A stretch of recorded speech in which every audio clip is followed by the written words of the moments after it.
Hi, everybody. I'll call this meeting of the Community Development Committee to order.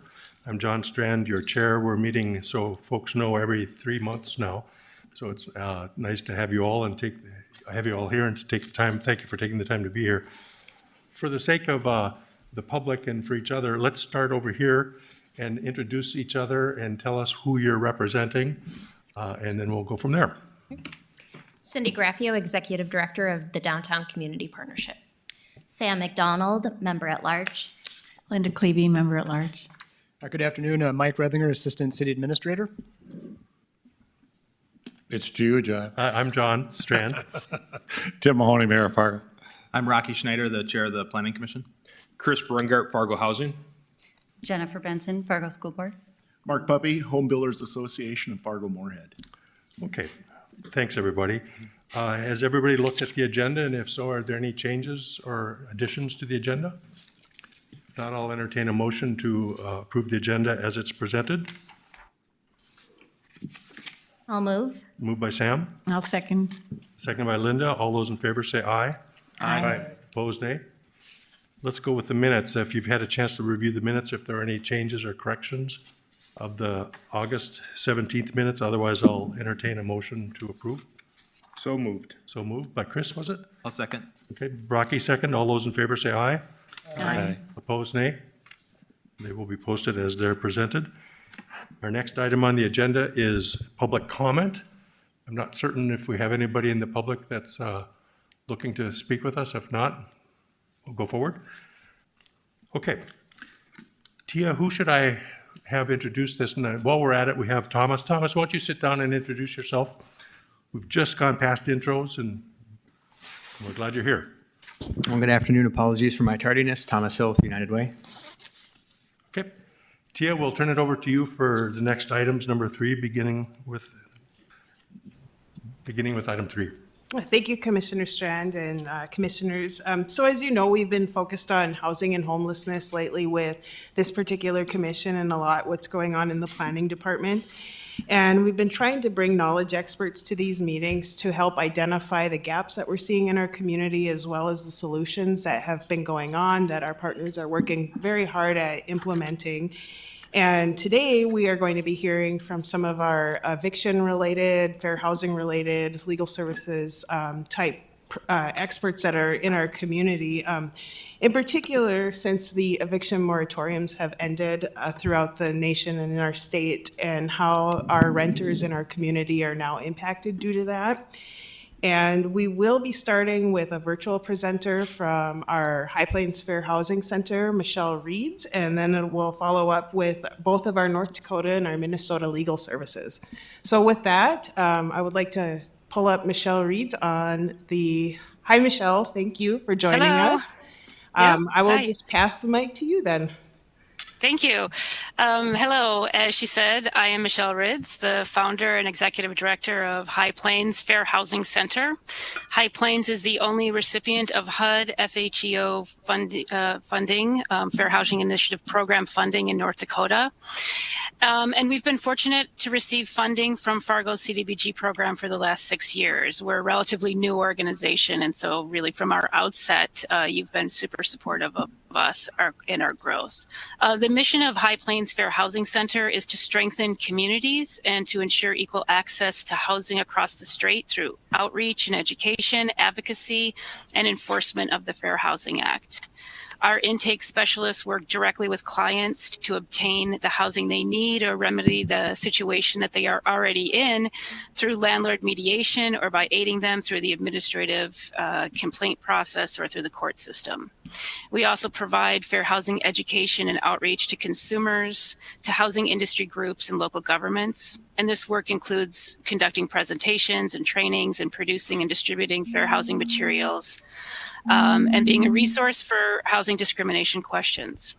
And finally, when warranted, we investigate situations where housing discrimination may have occurred through our testing program. And just an aside, the fair housing testing is like a secret shopping in the housing context. It's a tool used by fair housing centers that measures the quality and quantity of information given to potential renters or buyers.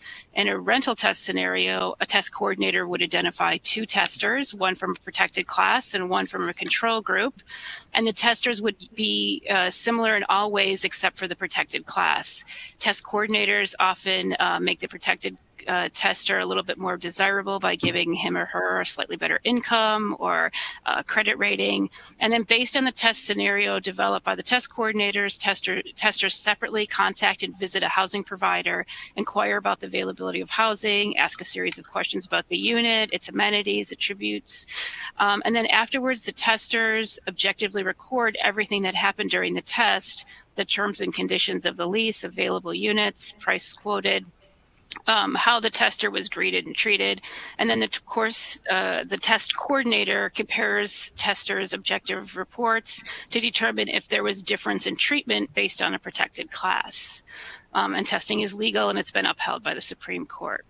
But getting back to our kind of advocacy and one-on-one work, as I mentioned, High Plains Center assists people across North Dakota who are experiencing housing discrimination in housing transactions. Our intake specialists work directly with clients. In 2020, we received 569 calls to our intake line.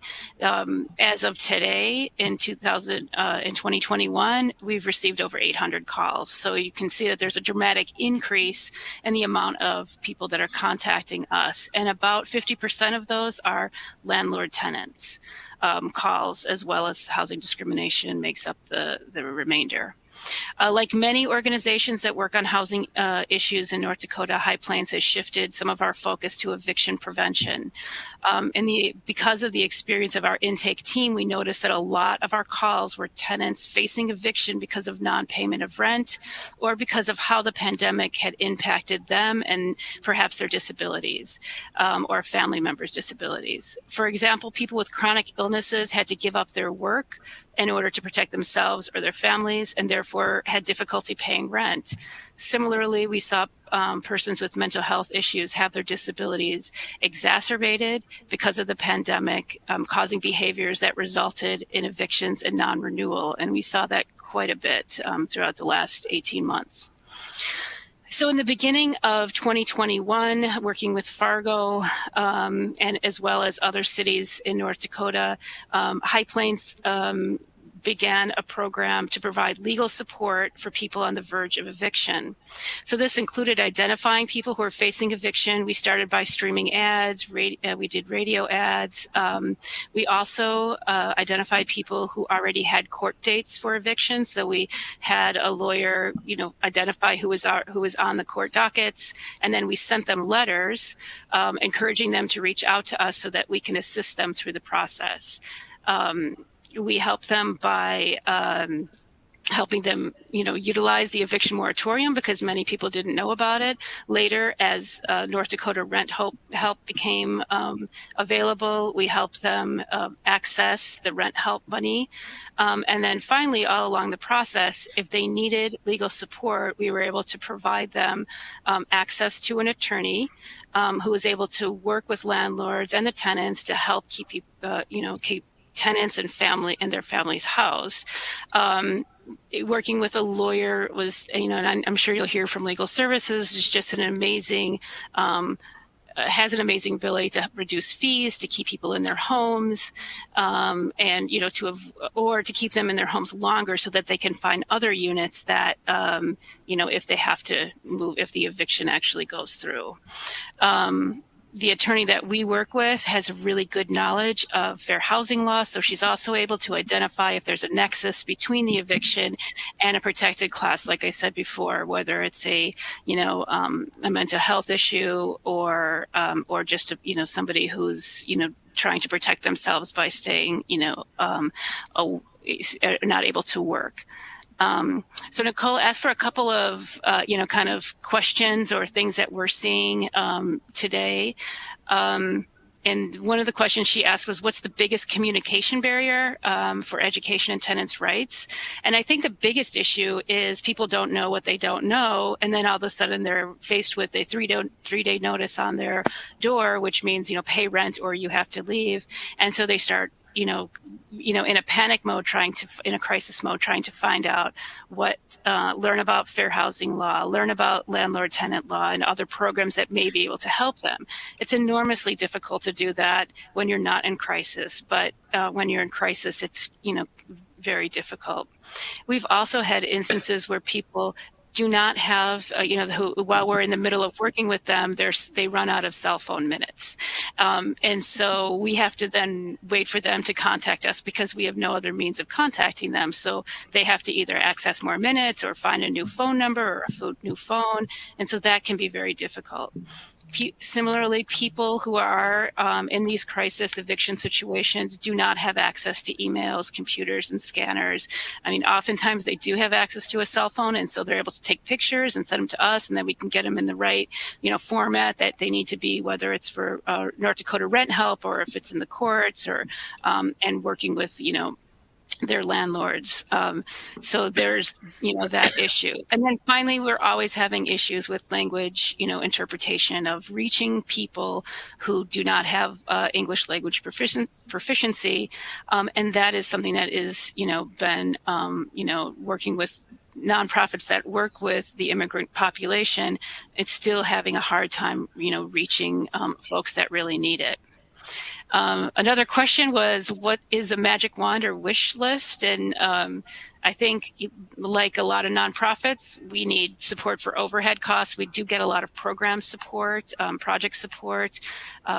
So that's one thing. The other thing is, of course, cloning of staff, because it's hard to find, good, passionate staff. I have an amazing team with me, but, we'd love, obviously more people to reach more people. Again, as you can see from our, 2020 to 2021, the amount of increase in calls is just, tremendous.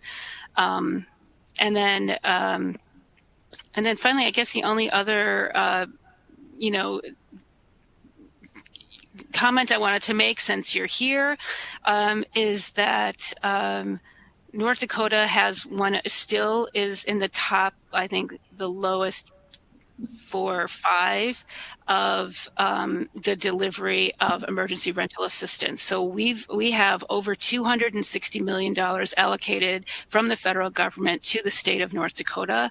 And only as of the end of September, only 4% of that was delivered to people.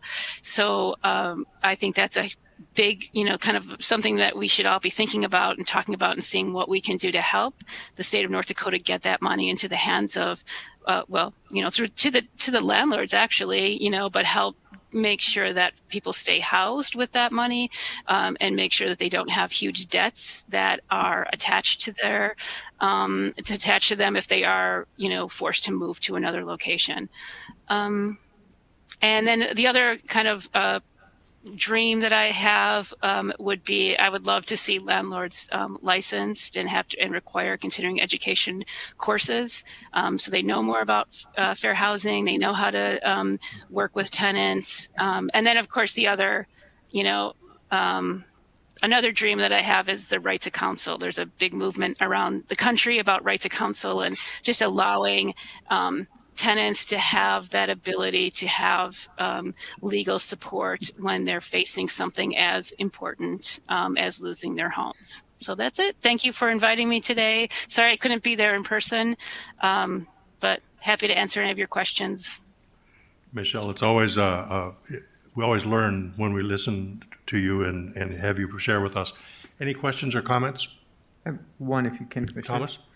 Michelle, this is Thomas Hill. I was just curious, is there any data that you have more macro level about landlords being impacted by when the eviction moratorium was on, or have landlords largely recovered from this? I'm just curious if they are, we hear it anecdotally that, maybe small landlords are hurting, but I'm curious if that is in fact true, or how have they fared during this, and is there available housing to get individuals into housing that need it? So I don't have the answer to that. I don't know. And it's really, again, our mission is fair housing. And then we just, like many people, just kind of fell into the, but I think legal services may have a better sense of how to answer that question. I think we do have available housing. I don't remember what the percentage is right offhand. Thank you. Yep. Anybody else? I'm just curious, Michelle, remind me, can people get evicted in winter? Yes, people can They get can, evicted in because winter. I thought they Yep. used to not be able to after winter hit, but now I'm learning something. Anybody else? Rocky? Michelle, this is Rocky Schneider. You were mentioning the 260 million in federal aid that came out, and you mentioned, what Right. we can do to help. I guess could you expand on that? What can we do to help? Is it a state issue not getting out to people? Is it awareness of the renters or the landlords?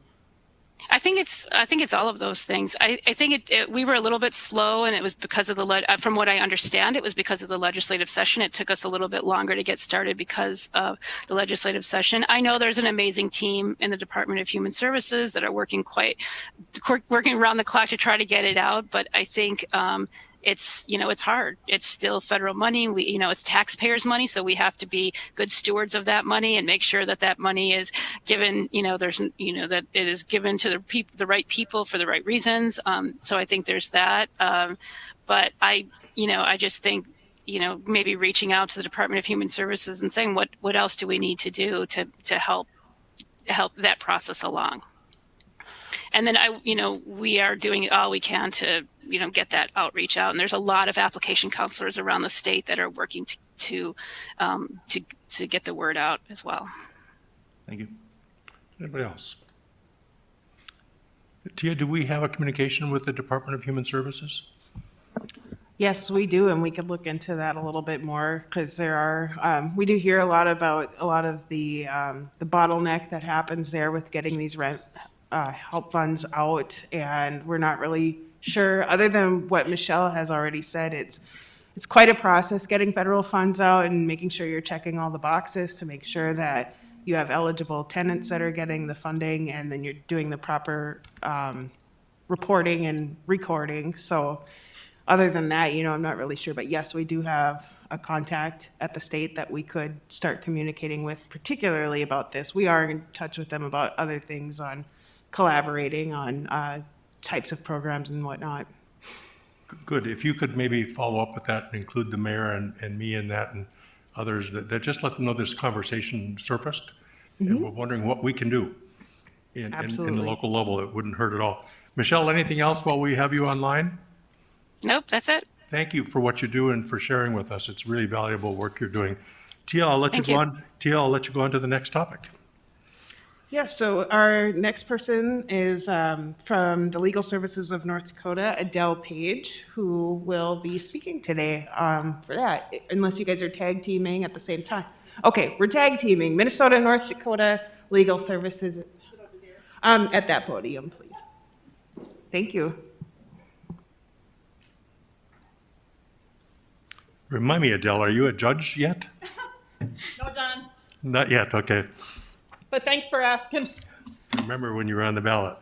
All right, go right ahead. I first of all, I want to start out by saying thank you to this group for wanting to hear from us, because that's always reassuring. And Ann and I are professional tag teamers for each other. I'm Adele Page from Legal Services in North Dakota. I'm the deputy director there. And Ann, I'll let you introduce yourself. Sure. My name is Ann Hefkin. I am the Executive Director of Legal Services of Northwest Minnesota.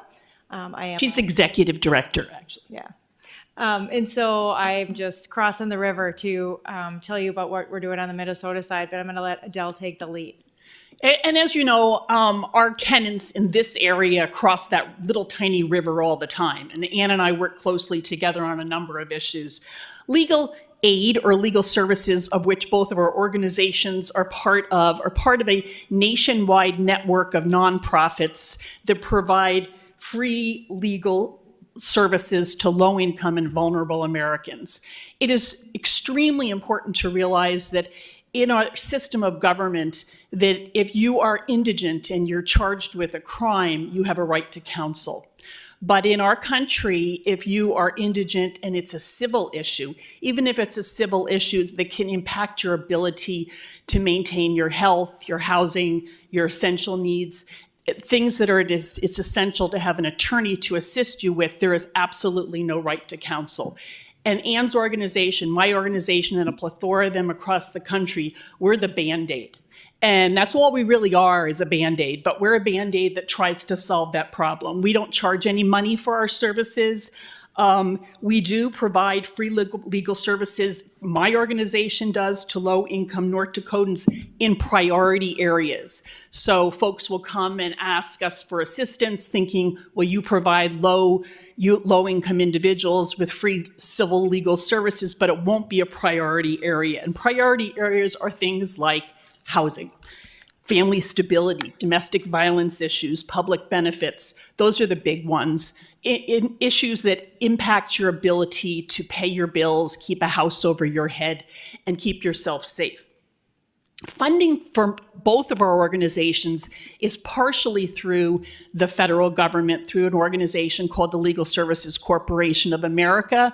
It has decreased its funding over the many decades since it was first started. And so we survive and do the work we do on city grants, state grants, foundational grants. We have a grant from the United Way of Cass Clay. So that's how we provide our services. So we spend a lot of time focusing on making sure that we have the funds available to do what we think is really key work. Again, eligibility for our services is based upon your income, and to some degree your legal status. You don't need to be a U.S. citizen, but you have to have some sort of legal status in the United States. And of course, that includes our refugees and asylees that we have in this area. Priority needs, and again, I've discussed that. And frankly, when it comes down to it, resources. Do we have an attorney or a paralegal who could help to provide those key legal services? And I don't think you're ever going to find a legal aid or legal services entity in the United States that will say that they have plenty of resources, because we don't. So I'll always use this opportunity to make that point. My organization partners with our sister organization, ANDS, across that small little river in something that is a medical legal partnership. It's entitled Legal Advocates for Health, and it provides similar core legal services to patients, and we try to go where they need us the most. So we put an attorney or a paralegal in an organization such as Family Healthcare, where we know our most vulnerable patients seek medical care, and it's a trusted place. We focus primarily on, again, those income supports, housing, employment, education, legal status, and personal and family stability. In this capacity, we work closely with many, many organizations, including Family Healthcare, the New American Population. We're adept at using interpreters, whether it's an person-to-person interpreter or some resource we use via the telephone.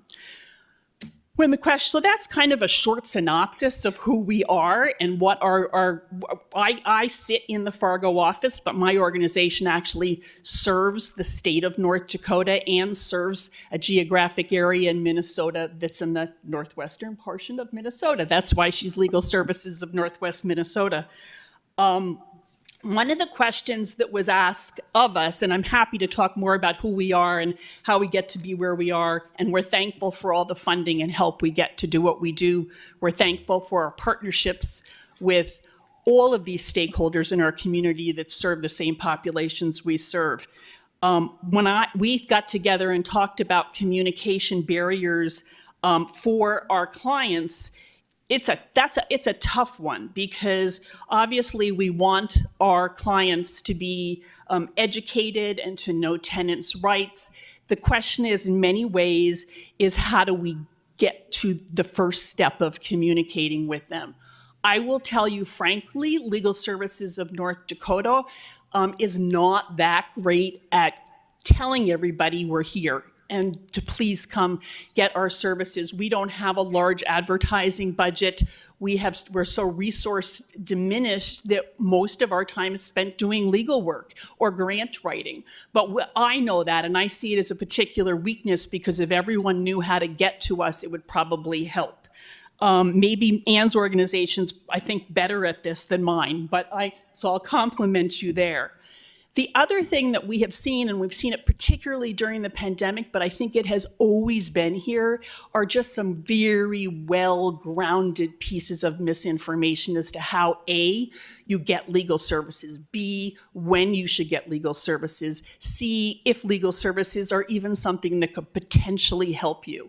We know that many of the problems that end up making people either vulnerable for homelessness or homeless are things that legal services actually would have helped them with. But they didn't identify it as a legal problem, so they don't know how to come to us.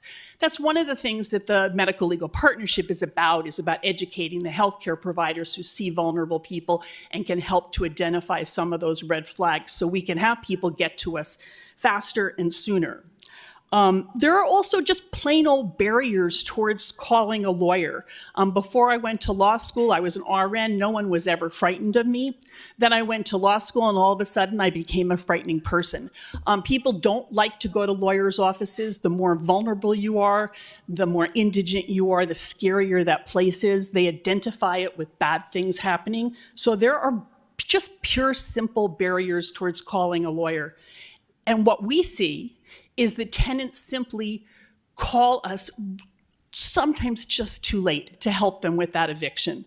And that's going to be, if there's a theme that Ann and I talked about, we really want you to hear, is that the sooner people who are vulnerable can get to us, the more tools we have in our tool chest.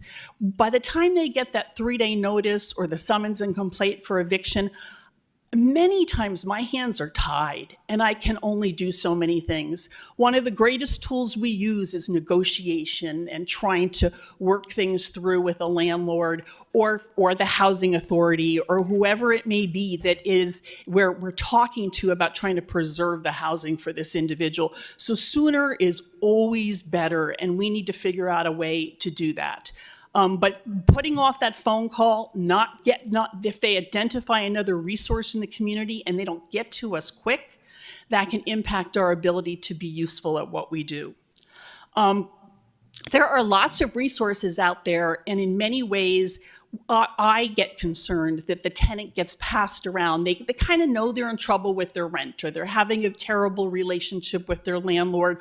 They know things are going bad. They know they're now on a month-to-month lease and they're more at risk, but they don't really know what's the next step. And so one of the other things is having a better communication hub, where there can almost be that hub that helps folks to get to where they need to go. On the other hand, I really want to say, and I know I've heard Ann say this, is we would rather get over referrals than under referrals. Many, many people come to us and we say, not a legal problem, or could be a legal problem later on, but let me tell you who you should go talk to. And we are always happy to do that. So communication barriers are all of those things. And there needs to be a way to improve it in order to prevent an awful lot of the housing issues that we have. I would love a magic wand for resources. I don't have one, and there are gaps. Funding is always helpful. Funding in any way. Every time we get a new grant, we can put another creative cap on. Maybe we can do more publication. Maybe we can reach people we weren't reaching before. Maybe we can put ads out on non-English speaking radios, those types of things. So funding is always helpful, but again, it needs to be efficient, and it needs to be coordinated, and it needs to know what other resources are doing. And that's why we think it's so important that we work together. But again, a central hub to distribute and guide to get those folks to the correct resources and information. The information's out there. Some of the resources are there, but folks, again, don't know how to travel that maze as to how to get there. Hotlines might be an idea. Strong and early landlord mediation programs. And I go back to talking about negotiating with landlords. If when a tenant starts to have troubles, we could talk to that landlord or say, okay, you don't want to talk to us because we're a scary lawyer too, and then you're going to go get your lawyer and the tenor of the conversation changes. If we could just guide people to a mediation program that might be able to assist them with, and an effective one that actually, we have had some, but one that actually folks know about it, they get tenants' rights education about it, landlords know about it, it's easy to access, and they know that it's better to do it early. And again, early contact with the legal aid organization, if in doubt, is always key to making sure that individual is helped.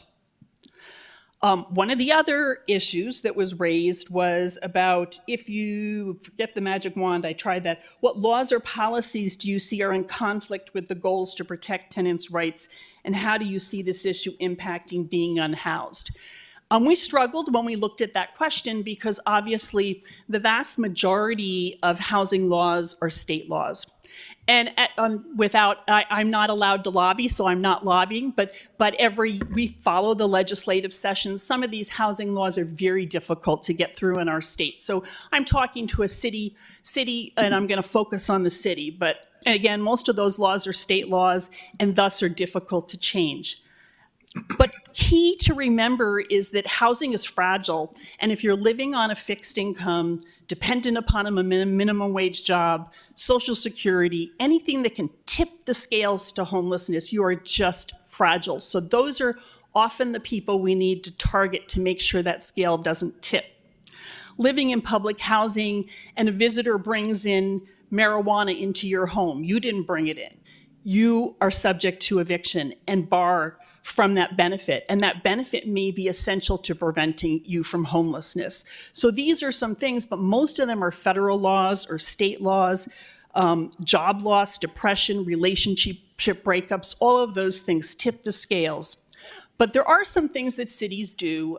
There are one of the things that we see tip scales for people to get behind in rent are some of we have a bed bug problem in the world right now, not just in North Dakota or in Fargo, but if there's pest eradication, that can cost up to $1,200. It's generally allocated to the tenant, not to the landlord. I have talked to epidemiologists, or whatever, not epidemiologists, I'm in the wrong profession, entomologists. There's no way to figure out who brought those bed bugs in, but if the charge gets put on somebody with a minimal income, that's a problem. And I think that's something to at least think about, talk to landlords about. Is there something that can be done there? Some sort of assistance with late payments that are applied before rent. So somebody consistently, maybe they haven't arranged their rent payments so that their pay or their Social Security is timed the same, so they're a little late every month. These are not bad tenants, they're just a little late. They get a $40 rent payment. That $40 rent payment just adds up and adds up and adds up, and we have no way to control that with the laws that we currently have. And that gets, the late payments get allocated before the rent. So now you're behind in rent and now you're subject to eviction. So it's just this rolling ball. And we don't have anything in North Dakota to help with any of that. And again, I'm just going to keep stressing that the things that I'm pretty passionate about is effective and early housing mediation program, which is something that I think would really make a huge difference, and early intervention. Obviously, that all requires tenant education and landlord education. And I echo what Michelle said, which is I'd love to see landlords have to understand what their obligations are too. We don't see large landlords locking out tenants or doing things of that nature, but people become landlords just because they get a piece of property sometimes. And some of those are the most devastating stories we see leading to homelessness. People lose all of their property, they get locked out. It could be because of a landlord dispute, it could be because they're behind in rent. But once that door is locked, their possessions are under the law gone in 28 days. The possessions might be gone before that, and that person has literally lost everything. So education of landlords, I'm not convinced all the landlords that do that are evil people. I'm convinced that they may not just be educated. And so that type of education is key. Kind of just to sum up, in my dream world, I would like more landlord and tenant education. I don't know how or when. Is it when you sign your lease? Is it when a landlord has to do something that makes them officially a landlord? And again, a hub for resources so people know where to call right away. Part of that tenant education may be, if you get into any kind of trouble, please contact this number fast. So something akin to, I don't know if any of you are familiar with the human trafficking work that's been done in the state, and we have a navigator system. So if anyone identifies anyone who may be a victim of human trafficking, there are navigators throughout the state to connect them with the proper resources. And then I'm just going to say I really would love a great mediation program. Anne, anything you want to add? That was brilliant. I am, anyone who knows me, looking at you, Tom, I'm really a talker, so the fact that I didn't talk is really amazing. But I think Adele hit it really, really well, and I am on her side of the river now, so I would just open it up for questions. Anybody? Feel free. Tia, is there a 211 line? Is that what that's for? Maybe one question that surfaced? Yeah, and that was part of the staff update too, is just if anybody's struggling to pay rent or has some of the issues that were brought up between our speakers today, 211 is definitely the first place they'll want to go, and they'll connect to these providers. We get very little from 211. I'm not trying to be critical, but something's falling apart in at least connection with us. You know, we can and look I think into I may have that, even too. talked to you about that in the past, but Yeah, I know we can look into that because we have a pretty good relationship with 211, and there have been other times when, you know, somebody was getting missed or falling through the cracks where it's just a matter of changing the intake questions, and suddenly they'll be in touch with you. So we should probably connect after this and try to do that. Tia, bear with me. Is there somebody on the phone? One of our members or no? Nope, it was Okay, just Michelle from the Fair Housing. Okay, thank you. Just making sure. So I'm curious. Do the landlords, when it's High Plains Housing or legal aid, do they look at you as the enemy? Or do they look at you as like, finally, we got some help resolving our challenges? It's a trick question. I think the answer, and I'm going to give the classic lawyer answers, it depends. I think a lot of times when we come in, and I think we come in with a tone of, how do we settle this? Where can we reach? We're advocates for our clients, but there are times that the result is the tenant's going to have to move. And it might be a move-out agreement where we get them more time to move. Because a week to move your life is so disruptive. It's disruptive to kids attending school and just everything that circles into. So if we analyze a case and realize this tenant has to move, then we can negotiate with the landlord to get a move-out agreement. That being said, sometimes landlords, I think, do feel like we are at odds, and it is the process is set up to be confrontational. But I think generally our attitude is to come in to resolve disputes, to keep someone in their home or to mitigate any damage that would come from moving. I know today we're talking a lot about evictions and so on, but I'm guessing there are what some might call frequent flyers. You know, over the years, we all have heard people name a landlord and say, well, they never give you your deposit back. They never do this, they never do that. Is it that black and white? no.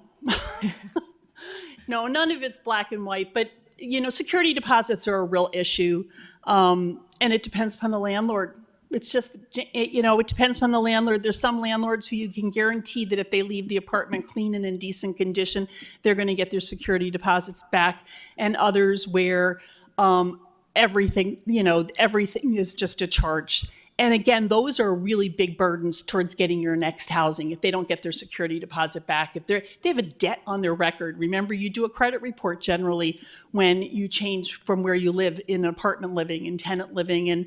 And so if you have a ding on your credit, that's an issue for you too. So if in fact it's not just not getting your security deposit back, but they get charged for a lot of other things too. I have a client right now who's a little 90-something-year-old. She's nowhere around here, so I'm not identifying, but she's elsewhere in the state, but 93 years old, moved into assisted living, had been in her apartment for 11 years. She got a bill from her landlord for $1,900 for replacing the carpeting and painting her apartment after she left. She'd been there 11 years. I call that normal wear and tear. She's judgment proof. She's fine, but it's one of those situations that just shouldn't happen. And but that, you know, most of the tenants I see, if they didn't clean properly or whatever, they understand if they don't get their full security deposit back. But I'm much more concerned about all those other charges on top when people live and try to move from one place to the other. One quick word on enemy with landlords. I don't think we're enemies with landlords, but if a landlord is represented, and most of the larger landlords are, if anyone from Ann's organization or my organization raises their hand to talk to the landlord, they will call their attorney. And as soon as they call and I'm not blaming them for that, as soon as they call their attorney, then we have ethical rules that say we can no longer talk to that landlord. We can only talk to the attorney. And so that's a quick trigger. If we're gonna talk directly to the landlord, we have to do that before that they have advised us that they have counsel. And there's a law firm here in town that does a vast amount of the landlord-tenant work on the landlord side. And I will tell you, I have a great relationship with that firm, and I would rather deal with them many times than the landlord, because we try to resolve a lot of problems for tenants and keep a roof over their head. And I think that they share that mentality. So that's a pretty positive thing for. Yeah. The other thing I would say about landlords is there's a real difference we find between that small landlord, and Adele touched on this briefly, and the larger landlords, those big landlords, it's a business, and they really understand the law, and we've seen them turn around. There've been some in the past, and they really understand the law, and they do a great job. And sometimes the smaller landlords, I think they're doing the best they can, but it's also personal, right? So over the past 18 months, if someone hasn't paid rent, it's personal, which is, if you're Goldmark, for example, it's not personal. You're Goldmark, you're a huge company. For the smaller landlords, it's personal. And that's sometimes when those get really ugly, and sometimes actually a little bit scary on both sides when it gets personal like that. And that's where I think coming in as an attorney to try and alleviate some of that stress, and we've all been under a lot of stress in the last year and a half, so alleviating some of that stress. And I know that Tom asked the question about data. I don't have the data. Rent Help MN is also extremely slow. As has been noted before, the federal requirements of all of the documents you need to submit, you're uploading your lease, and you're downloading this, and you're uploading that, and it's a lot. And for people who don't have, even if you have access to the technology, it's just a ton of information. I think Minnesota's doing slightly better than North Dakota. Yeah, but I think that information is a problem for many of the vulnerable people that we serve. In addition to that, not all landlords will accept rent help. And that's just something to, I don't know what the federal regulations around that distribution of money are, if there's any ability to change that. But it's very difficult when somebody says, I've been approved for rent help, but then the last step is the landlord has to do their piece, and they want them out at that point. Is that like a voucher? It's not a voucher, no. Not the same, okay. They pay the landlord directly, no. I got you. Let's run around the table. Anybody else who else has questions or comments? Anybody here? Adele, I'm sorry, Mark, did you have something? Yeah, you had mentioned how state laws are such a big variable in things, but representing Minnesota, all of North Dakota, what do you find to be the biggest source or opportunity for partnership? As you said, I just see we've got a state line too. Right. I don't represent anyone in North Dakota. And I don't represent anybody in Minnesota. Right, North Dakota, Minnesota, but yet the partnership, where's the? Yeah, so we have degree of clients, so for example, we partner with family healthcare, and there are patients who maybe go to family healthcare here in Fargo, but they live in Minnesota.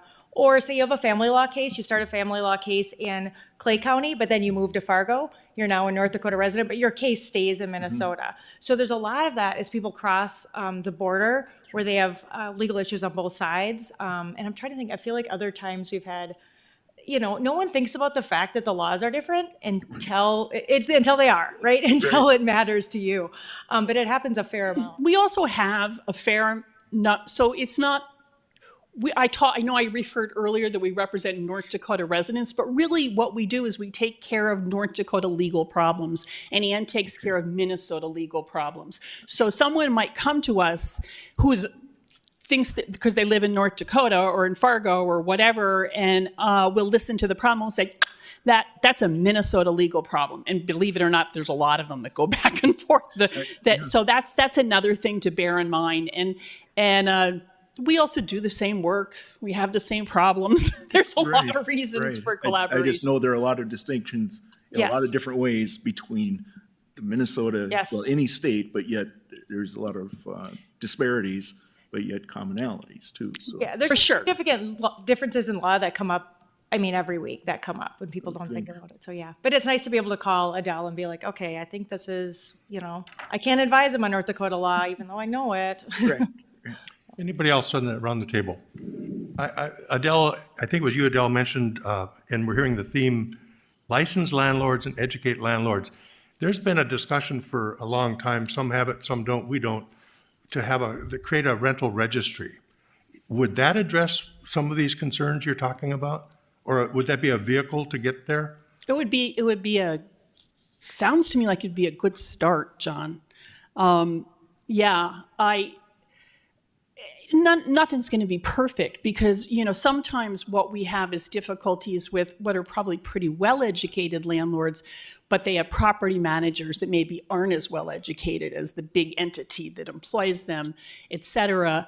But yeah, I think anything that would be a beginning like that would be helpful.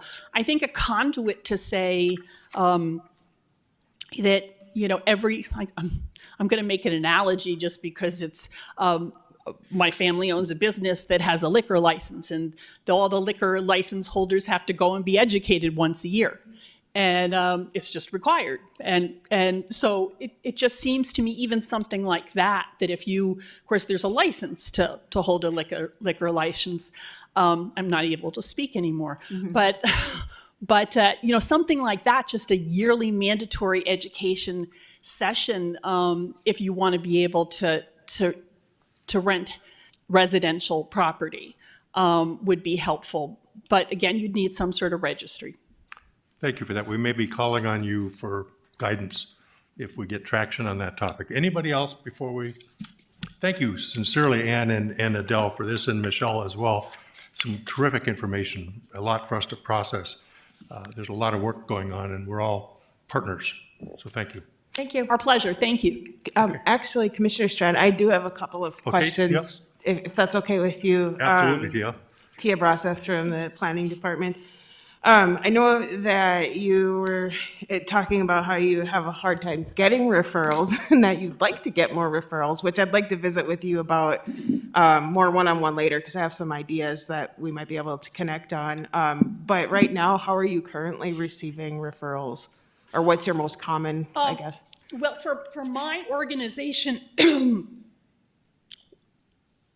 we get in every way. People can walk in, they can call. We have a hotline number that goes to a central intake crew. We do outreach to sites. It was on hold during some of the pandemic, but we're back doing outreach, meaning we physically send a paralegal or an attorney out to a center. The Medical Legal Partnership is an attempt to meet people who were perhaps not as with more limited English language skills or more vulnerable or homeless. Remember, Family Healthcare has a homeless clinic. So all of those attempts are attempts that we're doing to try to have people access us. We have plenty of work and that's the mistake. But the key we don't have enough resources for all of the calls we get. That being said, the reason I say over-refer is because we would prefer and should be taking the highest priority cases. And sometimes the folks that know how to get to us are not the highest priority cases. They might fall within our priorities, but they're not the highest priority cases. So it really is about getting to the people who are the most desperate and how to get to them. But we have walk-in, hotline, central intake, outreach, we do it all. And I would say, when you ask where the referrals are coming through, I would say former clients, just like other lawyers, right? So I'm some people's lawyer forever, and they tell their friends and family.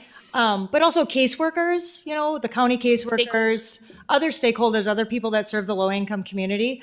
The other thing I would add, though, is I think there's a new, maybe the economy with wages going up, but I think there have been people who are not already connected to the social safety network that don't know where to go, right? Is when you ask about frequent flyers, I was thinking about clients because I certainly have some of those as well. There are people who've been in the system for a long time and they have a social worker and they know who to go to. And there are people who are newly low income and they don't know where to go. And I think a lot of times they miss out on a lot and don't know that we're there, so. Tia, did you have more?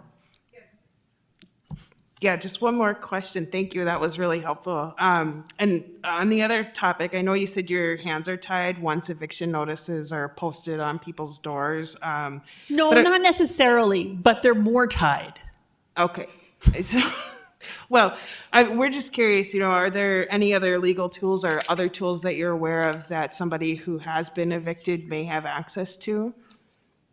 Somebody who's already been evicted? Somebody that's starting, like they get home and they see an eviction notice on their door and they're panicking in crisis mode. What do they do? I'll let Ann, but what I do is look at what are they saying is, first in the state, we do a 3-day notice for all but very few reasons. And then you get a summons and complaint. So there's always a little bit of a warning. But if it's for non-payment of rent, I'll be honest with you, during the pandemic, the only thing we had in North Dakota was the CDC moratorium. We went crazy trying to get that out the door and information about the CDC moratorium, and we could suddenly help people with non-payment of rent cases. But before that, this is what Adele said. If they called, I'd say, you got to get your rent paid. If I go to court with you and you haven't paid your rent, you will be evicted. And because that's what the law says. It's a material violation of your lease. So we will send them to presentation partners. We'll give them all these resources. Now we have rent help, but sometimes there's not enough time with rent help because of all the hoops that we've talked about folks needing to jump through. But if it's a non-payment of rent case, I need time. Because that's when you can negotiate with the landlord and say, give them more time, that they're getting this amount of money, that they're about to qualify for rent help, or that they're going to get money from this resource and that resource. But if I have 3 days, that might not be enough time. If it's a landlord dispute, I might be able to negotiate it in that period of time. If there's another type of material violation, I'll be honest with you. If certain law firms are involved, I probably have a better shot at negotiating it in that period of time than I would if it was just the landlord involved. So I never give up, but non-payment of rent cases in the state of North Dakota are very difficult at the last minute. You're not going to win in court. Tia, anything else? No, thank you. I appreciate that. There's an immense amount of information here.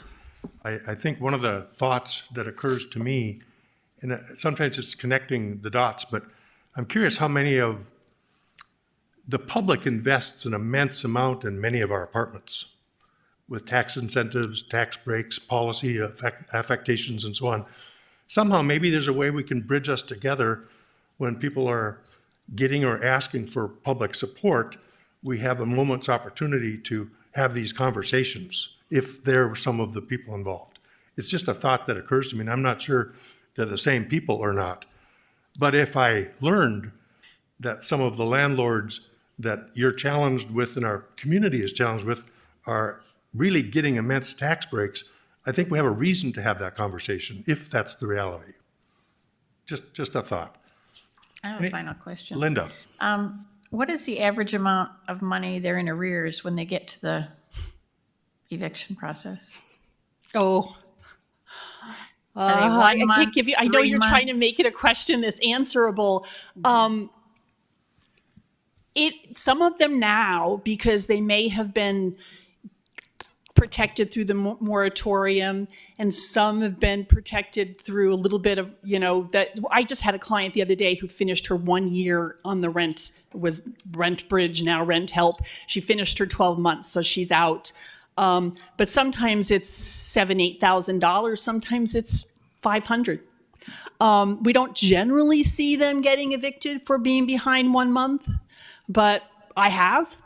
And usually it's at least several $1,000s, but you have to remember, once you go to court and you're evicted, you pay and you lose, right? So you lose, and our eviction statute says that you pay the attorney's fees and costs, and you pay all court costs. So, and then of course there's post-judgment interest after that. So these judgments can just grow. So the individual will say, I owe $1,200 or $1,500. They go to court and now they owe $2,700 or something along those lines. But I don't have an average number for you, I'm sorry. And that's a mountain to somebody with It's an- limited income. It's an absolute mountain, and it's a mountain that just keeps getting higher and higher too. We thank you so much. Adele, last year I gave your number out 2 or 3 or 4 times, and always heard back from folks that at least got through to you and your department. I'm concerned about the 211 communication issue. We should address that and just make sure that see where we can help if there's anything we can do. And I would echo that I am always happy to take calls. I have a lot of folks I know out there who give my direct number out. And I do have them checked for conflicts and do all the appropriate lawyerly things, but I have absolutely no problem with people contacting me directly. Anybody else? Jennifer. Thank you, John. I have a question. So I'm Jennifer Benson, Fargo School Board, and one of the things that we have seen is a significant increase in number of students who are homeless. And I am curious if you have is that part of the partnerships that you named with the SWIFTs within the school and those that are helping find the resources? We do get referrals from Fargo School District social workers. So, and they're great contacts. We also get referrals from the City of Fargo's cultural liaison. I mean, they're all over the place. I mean, so once they know your name and they know you can do these things, it's great. But there's still barriers out there. That's why I love the opportunity to talk to people like this. I have one more. Yep, absolutely. Are you ever getting proactively calls from the other attorneys? The attorneys for the landlords? I think my real short answer is probably no. So wouldn't that be a way to get ahead of it? Well, they would have to know I'm representing the tenant. And generally, I don't represent the tenant until something bad has happened. And so, we're the people who swoop in when bad things happen. We'd like to swoop in a little bit earlier. But I don't see the known the landlord attorneys contacting me unless and until they knew that client was represented by legal services. Based on our experience right now with housing court in Minnesota, I think the reason for that is that once someone gets served an eviction notice, we're seeing a tiny fraction of those people reach out for legal help. They are just leaving for the most part, or not showing up to court. We have at least a 50% of people are not showing up for court in eviction court, either because they've already moved and the landlord is still evicting them because they're not sure they moved, or they don't really know it's an action for possession, boring lawyer stuff. But that's why I think we're not hearing directly, because we do know those landlord attorneys, and by the time they've talked to their lawyer and they want to file an eviction, they've paid that lawyer some money, and then we're in the process, and then we hear from them after that. That's why we want to stop the process from starting if we can, because once they get money in there, it's harder to move that boulder. An awful lot. We don't have an eviction court in North Dakota, but our district court judges and our referees take those cases. But I don't know the exact number, but almost no tenants, unless it's legal services, are represented by an attorney. Yeah. And it is a small fraction sounds too big to me to talk about how many don't. And that either they default, meaning they don't go, they're so hopeless and have given up. I'm not convinced enough of them have returned possession that I know. I'm always telling people to return possession. If you can't pay, that's one of the other solutions, is to move out, clean the apartment, return the keys, tell the landlord you're gone, do everything you would do in a normal move, and then there is no basis for eviction, because they can come after you for the past due money, but the eviction is, and Ann keeps saying this and saying it's boring, but it's an action for possession to get that property back. I'm sorry, I talked too much. How long will that judgment last on somebody's record? They get renewed they last for 10 years, and then you can renew them for another 10 years. So that's a really big issue. It's a big issue. And my speech, honestly, is if you get evicted, you'll owe this money and that money and that money. And if you're on housing, it's going to impact your housing. And you're going to have the fact that you were evicted and that you have a debt if you can't pay it back. And those are all ways to become a homeless individual. We could talk for hours, everybody. Thank you so very sincerely for being here today. Thank you. Tia, let's go on to the next topics, if you would, please. Yes, and I would just like to also do a little follow-up, Linda, with your question about arrears with our programming through Syndica and Presentation Partners. We do pay a lot of arrears through our community development block grant funds, and like they were saying, it varies from $500 to $4,000. It's just so random on how much one individual might owe back, but we do see a lot of arrear payments. Okay. So, moving on then to staff updates for item 4A, Fair Housing and Equal Opportunity Introduction. This item ties into the discussions that we've been having today with our speakers, because they also tackle fair housing issues and illegal discrimination. So I was thinking people might just want to know what the city is doing in terms of addressing fair housing and ensuring that it's in our community.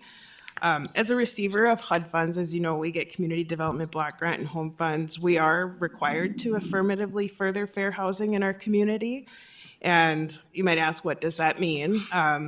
It means that we promise to work towards eliminating discrimination and patterns of segregation, as well as fostering inclusive and barrier-free neighborhoods that are accessible to everyone, regardless of their race, color, national origin, religion, sex, sexual orientation, gender identity, familial status, and disability. So the most common of those protected classes that we hear about. And so what HUD requires us to do that is to analyze our community's impediments to fair housing, as well as execute yearly certifications indicating that we will actually further fair housing through our 5-year HUD plan and our annual action plans that correlate with that 5-year plan. And so the analysis of impediments is actually a document depicting our current state and what we plan to do in the future, and it's updated every 5 years. We're actually in the process of finishing our most recent one, but we're polishing it with a little bit more meaningful information that is outlined in a better analysis tool that has since been suspended by HUD since the last federal administration. It was a tool that replaced the quote analysis of impediments or document that they require right now.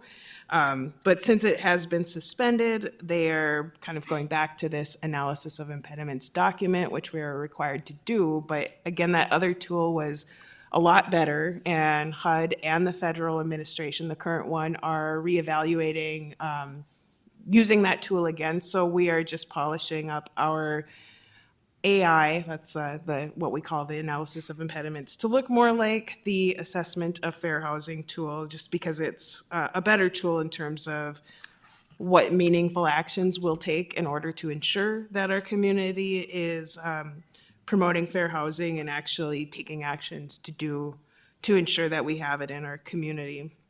And so specifically, like the fair housing and equal opportunity, that's the FHEO. So what that actually is and how it comes into play is it's the Federal Fair Housing and Equal Opportunity Office. And what they do is they review and analyze our annual HUD action plans and our consolidated plan. So that's our 5-year plan, Because within those documents, we're telling the community what we are going to do as a city and as a jurisdiction to ensure that fair housing is in our community. So they'll look at that and make sure, we're crossing all of our Ts and dotting our Is and doing everything that we're required to do federally as a recipient of HUD funds. So, I just wanted to share that with you, just so you kind of knew what we were doing in our own departments here at the City of Fargo, and so that our listeners can hear what we're doing. And we certainly wouldn't be able to do this work without the partners that you heard from today. They're really the key people that are ensuring that we do have fair housing options and opportunity for our community. So with that, unless there are any questions about that, I would just say, you have your staff updates in the packet. There aren't very many of them, but I just wanted to highlight a couple of things within there, mostly for our listeners, if there are any out there, that for COVID-19 vaccinations, FargoCast Public Health continues to conduct walk-in COVID-19 vaccine clinics on Tuesdays from noon to 6 and Fridays from 10 to 2 at its main location at 25th Street South and 13th Avenue. So if you need a COVID vaccine, that's a place to go right now, as well as many other places that I'm sure everyone has heard of. Also, with the item number 2, anyone struggling to pay rent should call 211. Also, anybody that needs legal services should call 211. It sounds like we need to be getting that message out a little bit better.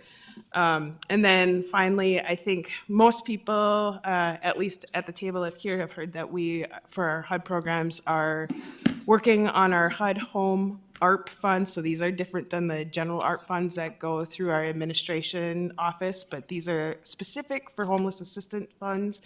And again, that's Hud Home Arp Funds. And we are receiving approximately $1.7 million that will just go towards homeless assistance. So we're working on our allocation plan for that. We've already conducted our first virtual town hall to see what the needs are in the community. And right now it's appearing that supportive services and affordable housing development are the two biggest needs that our community is facing, much like across the whole nation.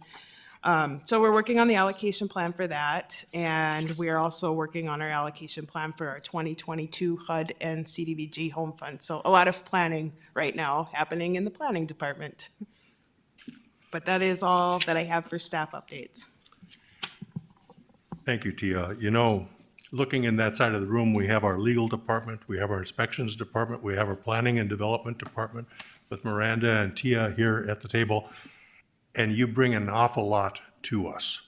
We have, it goes without saying, but we need to say it more often, we have great people delivering our services and serving the community. And it just shows the language and the wherewithal and the grasp you have on our behalf. So thank you. Anything else for the good of the order today? If not, our next meeting will be February 15th. Everybody stay well, have good holidays, get your vaccines, and call 211 if you have friends in trouble. Don't be hesitant to get them help, because that's what the help is for. To our guests and presenters, thank you sincerely. We stand adjourned.